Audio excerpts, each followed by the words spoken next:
Hello student, this is Rakesh sir, lecturer and motivational speaker. उम्मीद है कि बेहतर ढंग से तैयारी कर रहे होंगे और जो तैयारी में टॉपिक मिस है, जो नहीं समझ में आई है, वो आज यहाँ समझाया जा रहा है। अर्थात जहां जहां से क्वेश्चन आने की ज्यादा संभावना है और जो बहुत ज्यादा कॉम्प्लिकेटेड टॉपिक है उसे क्लियर कराने की कोशिश की जा रही है। और इस कड़ी में हम लोग पढ़ रहे हैं जेनेटिक इंजीनियरिंग का एक चैप्टर, वहां से जेनेटिक इंजीनियरिंग से 10 नंबर के आसपास के क्वेश्चन आते हैं। इस बात को ध्यान रखिएगा। तो ये जो छोटे छोटे पॉइंट्स है वहां से हम लोग क्लियर कर रहे हैं। तो इसी कड़ी में हम लोग पढ़ रहे हैं पहला कि पारजीनी जंतु क्या होता है। ये एक बहुत इंपॉर्टेंट टॉपिक है, बड़ा कॉम्प्लिकेटेड है, आपके विद्या क्वेश्चन बैंक में इन्वॉल्व है, बहुत ज्यादा यहां से क्वेश्चन पूछे गए कि पारजीनी जीव या जंतु क्या होते हैं। पारजीनी का मतलब ऐसे जीव जिनके डीएनए में बाबू, अच्छा, हम जेनेटिक इंजीनियरिंग की जो ब्रांच है, जो बायोलॉजी की ब्रांच जेनेटिक इंजीनियरिंग अर्थात जीन अभियांत्रिकी है, उसके अंतर्गत हम लोग केवल गुणसूत्रों के और जीन्स में फेरबदल करते हैं, जिससे बहुत अच्छे अच्छे गुण वाले पौधे और जंतुओं को तैयार किया जाता है। इस बात को तो ध्यान रखा होगा आपने। उसके अकॉर्डिंग बहुत सारे एंजाइम को पढ़ाया गया है, जितने एंजाइम पूरे लेशन को, पूरे टॉपिक को कैप्चर करके रखते हैं। अगर वो टॉपिक आपने पढ़ रखा है, मैंने आपको पीछे पढ़ाया था रिस्ट्रिक्शन एंजाइम, एंडोन्यूक्लियस एंजाइम और बहुत सारे ऐसे एंजाइम, 4-5 एंजाइम आपको पढ़ाए गए हैं जो उपकरण कहलाते हैं। बायोटेक्नोलॉजी जेनेटिक इंजीनियरिंग के वो उपकरण कहलाते हैं, उसके बारे में पढ़ाया गया है। अब आप समझिए कि पारजीनी जंतु ऐसे जंतु कहलाते हैं जिनके अपने खुद के डीएनए में दूसरा जीन ऐड कर दिया जाए। क्या कर दिया जाए बाबू? दूसरा जीन ऐड कर दिया जाए। और आप जानते हैं जीन गुणसूत्रों के ऊपर अर्थात डीएनए के अंदर होता है और जो हमारे कैरेक्टर को चेंज करने में अपनी मदद रोल प्ले करता है। अर्थात ऐसे जीव जिसके डीएनए में एक दूसरा जीन ऐड कर दिया जाए जो उस जीन का कैरेक्टर शो करे, साथ ही साथ अपना भी कैरेक्टर शो करे। मतलब कि एक बॉडी में दो कैरेक्टर आ जाए। बातें समझ में आ रही हैं कि चाहे किसी दूसरे स्पीशीज का डीएनए उसके अंदर अप्लाई कर दिया जाए तो उसका भी कैरेक्टर शो करे और अपना भी कैरेक्टर शो करे। तो ऐसे जीव को क्या कहते हैं बाबू? पारजीनी जंतु कहते हैं। अर्थात एक जीव के अंदर नए जीन का प्रवेश कर दे और वो जीव अपना कैरेक्टर शो करे, साथ ही साथ दूसरा जो जीन अप्लाई किया गया है उसका भी कैरेक्टर शो करे। तो ऐसे जीव को क्या कहते हैं? पारजीनी जंतु। ज्यादातर भेड़, बकरी और जानवरों में यह प्रयोग किया जाता है। दूसरी टॉपिक है बायोपायरेसी। ये बहुत गजब की टॉपिक है। आप समझिए बायोपायरेसी क्या होता है, ये प्रोसेस क्या है, बायोपायरेसी क्या? किसी देश के, मान लीजिए इस देश में कोई कंपनी थी और उस कंपनी ने इस देश से बिना अनुमति लिए और यह बिना ध्यान रखे कि इस देश की जनता का कोई हानि हो सकता है, लाभ हो सकता है, इसको बिना ध्यान में रखे जो जैविक संसाधन है, कौन सा संसाधन बाबू? जैविक संसाधन का निरंतर उपयोग करे। यह बिना ध्यान में रखे कि यहाँ के जो जीव हैं, यहाँ के जो जंतु हैं, इनको लाभ होगा कि हानि होगी, और ना उस सरकार से बिना पूछे अगर लगातार जैविक संसाधनों का उपयोग करता है तो यह कंडीशन कहलाती है बायोपायरेसी। बड़ी अजीब सी कंडीशन है। अर्थात खास करके मल्टीनेशनल जो कंपनियां होती हैं उसमें जो साइंटिस्ट होते हैं कुछ न कुछ प्रयोग करते हैं, खास करके उनके लिए यह शब्द प्रयोग किया जाता है कि बायोपायरेसी की ट्रेजेडी क्या हो रही है कि बायोपायरेसी किसी देश के बिना अनुमोदन के, वहां के बिना लोगों के स्वास्थ्य को ध्यान में रखे हुए जैविक संसाधनों का उपयोग करना क्या कहलाता है? बायोपायरेसी। आई होप कि आप क्लियर होंगे। जीन अभियांत्रिकी, जेनेटिक इंजीनियरिंग, अब ध्यान रखिएगा, मैंने आपको बताया था कि genetic engineering is a branch of science, branch of biology which study about genetic information and change the genetic information. अब आप समझिए कि आनुवंशिक अभियांत्रिकी या जीन अभियांत्रिकी जो होता है, क्या होता है कि जीव विज्ञान की एक ऐसी शाखा है जिसके अंतर्गत हम किसी भी जीव के डीएनए, उसके किसमें डीएनए, उसके जीन्स में क्या करते हैं? परिवर्तन करके उसे विकसित बनाने की कोशिश करते हैं या विकसित बनाते हैं। या कह सकते हैं कि जीन अभियांत्रिकी जीव विज्ञान की एक ऐसी शाखा है जिसके अंतर्गत हम किसी भी जीव के जीन्स में क्या करते हैं, फेरबदल करते हैं, चेंज करते हैं। वह शाखा क्या कहलाती है, जीन अभियांत्रिकी, जेनेटिक इंजीनियरिंग कहलाती है। आई होप कि आप क्लियर होंगे। पूरा लेसन इसी पे बेस्ड है कि किसी भी जीव के डीएनए में क्या कर दिया जाए, फेरबदल कर दिया जाए, जिससे उसके कैरेक्टर, उसके गुण क्या हो जाए, चेंज हो जाए, बदल जाए।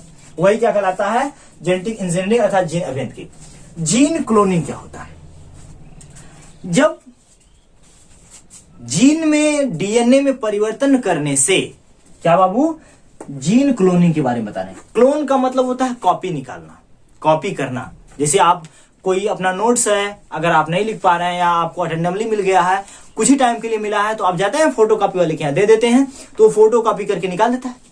आप समझिए वही प्रोसेस है एकदम। जब कोई जीन्स बहुत बेहतर होता है तो उसी जीन की कॉपी करना, ढेर सारे उसी जीन का फॉर्मेशन करना क्या कहलाता है, जीन क्लोनिंग।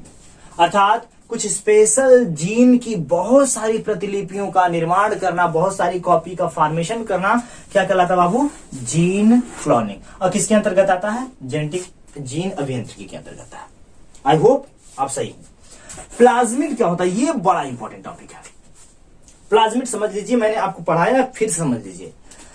प्लाज्मिड होता क्या है, जीवाणु के अंदर वैज्ञानिकों ने पता लगाया, बैक्टीरिया बाबू, बैक्टीरिया को ध्यान में रखा गया, तो वैज्ञानिकों ने पता लगाया कि जीवाणु के अंदर जो डीएनए होता है, क्या होता है, डीएनए होता है, इसके अलावा बहुत सारे छोटे छोटे राउंड डीएनए बैक्टीरिया के अंदर पाए जाते हैं, और इन्हीं को क्या कहा जाता है, प्लाज्मिड कहा जाता है। कितना सिंपल है, क्या कहा जाता है बाबू, प्लाज्मिड। कहां पाया जाता है प्लाज्मिड, जीवाणुओं की, बैक्टीरिया के अंदर डीएनए के अलावा छोटे छोटे दूसरे खंड भी उपस्थित होते हैं राउंड शेप संरचना में, और उस राउंड शेप संरचना को क्या कहते हैं बाबू, प्लाज्मिड कहते हैं। अब समझिए, इन्हीं जीवाणुओं के प्लाज्मिड को निकालकर नए नए प्लाज्मिड का फॉर्मेशन किया जाता है, और ऐसे प्लाज्मिड का फॉर्मेशन किया जाता है जो बहुत विकसित, बहुत बेस्ट होते हैं, जो किसी प्लांट बॉडी में अप्लाई कर दिया जाए, किसी एनिमल बॉडी में अप्लाई कर दिया जाए, तो उसके जितने भी दोष होते हैं उसको खत्म कर देता है, रोगों से लड़ने की क्षमता को विकसित करता है, बहुत ज्यादा विगरस परिवर्तन करता है, उसकी किसी प्लांट की जो उपज क्षमता है, उत्पादन रेट है, उसको खूब बढ़ा देता है। ये है प्लाज्मिड। आई होप कि आपको समझ में आई होगी। मैं बहुत शॉर्ट वे में आपको समझा रहा हूं, इससे पहले मैंने सब चीजें पढ़ा रखी हैं, ये केवल रिवीजन क्लास चल रही है। आगे बढ़ते हैं। प्लाज्मिड के अलावा बीटी फसलें क्या होती है, ये one of the most important topic है, बीटी फसलें। अब बीटी फसलें, पहले बीटी का पूरा नाम जानिए। बीटी का पूरा नाम होता है बैसिलस थ्योरोजेनेसिस। क्या होता है, आपने पढ़ा होगा, चाहे आप मुझसे पढ़े होंगे, चाहे दूसरे बेहतरीन टीचर से पढ़े होंगे, तो टीचर ने बताया होगा कि बीटी क्या होता है। तो ये एक बैक्टीरिया का नाम है जिसका नाम है बैसिलस, यहां SI, बैसिलस थ्योरोजेनेसिस।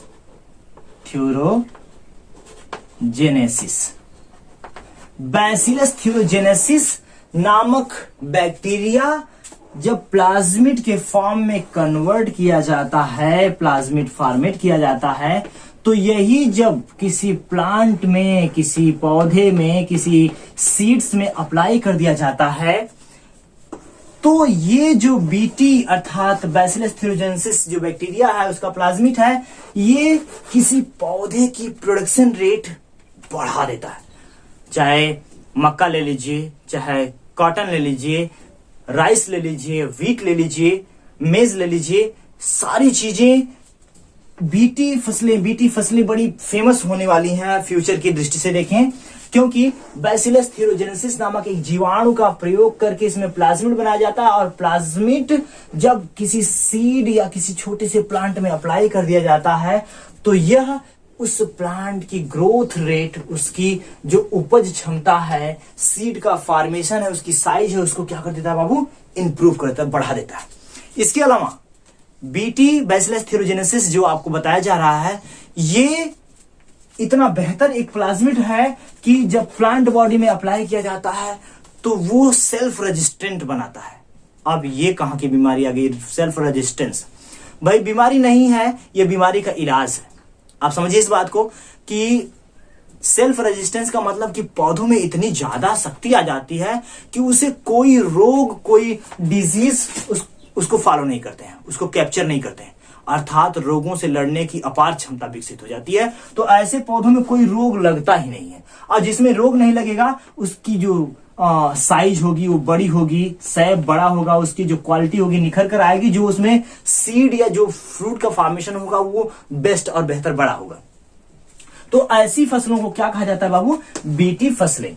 और इसी बीटी का नाम उपयोग करके, बैसिलस थ्यूरोजेंसिस का नाम उपयोग करके हम बीटी धान, बीटी मक्का, बीटी बैगन और बीटी कपास, बहुत सारी फसलों का फॉर्मेशन किए, जिसमें रोगों से लड़ने की क्षमता अपार और प्रोडक्शन रेट बहुत बेहतर। तो आई होप कि आपको इतनी सारी चीजें बहुत बेहतर ढंग से समझ में आई होंगी। आप रिवीजन कर लीजिएगा पूरी क्लास को। आई होप कि सारी चीजें समझ में आएंगी और एक भी क्वेश्चन मिस मत करिएगा, चाहे थोड़ा पढ़े हो चाहे ज्यादा पढ़े हो। जब क्वेश्चन छूट जाता है तो सीधा सीधा नंबर वहां से आपका कट जाता है। अगर आपने उस क्वेश्चन में एंट्री की है तो आपको जरूर 2 नंबर, 4 नंबर, 6 नंबर जरूर दे देता है क्वेश्चन। इस बात का बेशक ध्यान रखिएगा बाबू कि जब एग्जाम हॉल में बैठिएगा तो कोई भी क्वेश्चन मिस न होने पाए। आपके एग्जाम के लिए, आपके लाइफ के लिए आपको ढेर सारी शुभकामना, और मेरे वीडियो को देखने के लिए आपको थैंक यू। अपने दोस्तों तक पहुंचा दीजिएगा जिससे आप लाभान्वित हो सकें और आपके मित्र भी लाभान्वित हो सकें। ठीक है, वीडियो को देखने के लिए और दोस्तों तक भेजने के लिए आपको बहुत बहुत थैंक यू सो मच। बेहतरीन ढंग से एग्जाम दीजिएगा।